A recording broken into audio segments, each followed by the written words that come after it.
Have you ever wondered if a CFexpress cards is needed for a Sony A7S III or a A7IV, the A7 Mark IV, and is expensive media maybe holding your back from making the purchase into the next big pro camera? Then fear not, I'm here to save you hundreds, if not thousands of dollars. And in this video, I'll teach you how to navigate the media card market in only a few minutes. CFexpress cards is really expensive, like it's close to $400 for 160 gigabyte. But what if I told you they are not necessary at all if you're shooting video and even on a flagship camera like the A7S III or the A7IV? See, the information lies in the details. If we go over to alphashooters.com, then I'll show you a chart of the maximum data rates. Yeah, I'm just coming from Blackmagic camera, where a CFast card like this is necessarily in order to shoot 4K and a higher resolution, faster frame rates. And I thought, like, changing to this camera, I had to go to CFexpress, which is even more expensive, because I looked at the data rates.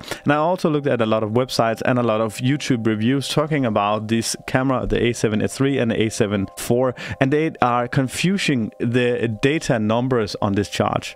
I looked at Sony's own website and looked at alphashooters.com, and I can confirm that there is a mistake that people often overlook. If we go to the highest quality, these are specifications for my camera, the A7IV camera, and they are much alike on the A7S III camera, and many are like it. And this is only for video and not for shooting images. If we go to the highest quality here, it's the XAVC SI 4K, and the highest data frame rate is of course at the highest frame level with a maximum of 600M. And then we have the next to maximum would be 500M. And if you look all over the chart here, except these two, then the highest data rate would be about 200M. And then you think to yourself, I need a CFexpress in order to handle 600M and 500M. And that is actually the mistake here, because 600M, or we can also go to the Sony website and find the same numbers. It's 600 Mbps. The Mbps is megabits per second and not megabytes per second. And this is the mega big mistake that people are doing wrong.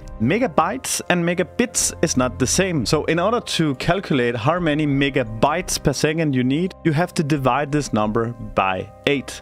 So for the fastest, most requiring frame rate on this camera, it's 600 divided by 8, which is only 75 megabytes per second. And if we have the 500, which is the next to highest, divided by 8, it's the 62 megabytes per second. All other of the formats highest data rate, even the 4K in the AVCS is only 200, and the highest down here SI in 60p HD is 222. Let's just take the highest, 222 divided by 8, it's only 27 megabytes per second. That's is where you need to learn about SD cards. SD cards is divided into something called video class numbers. And if your SD card doesn't have a video class number, it's often called V10, V30, V60 or V90. If they don't have that, then it's too slow. But let's just talk about this. V30, like this card here, it's quite cheap. It's the cheapest, one of the cheapest. Of course, V10 is cheaper, but V30 is also very cheap. V30, because this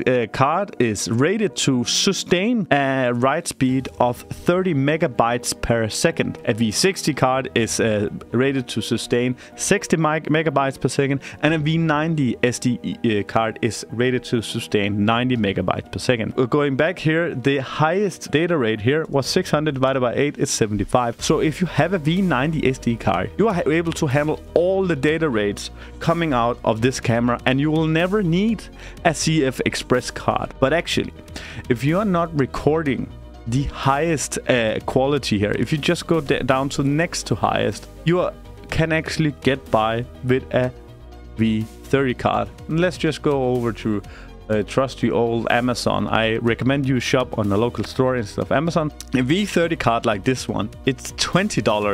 $20 compared to a CFexpress card on $390.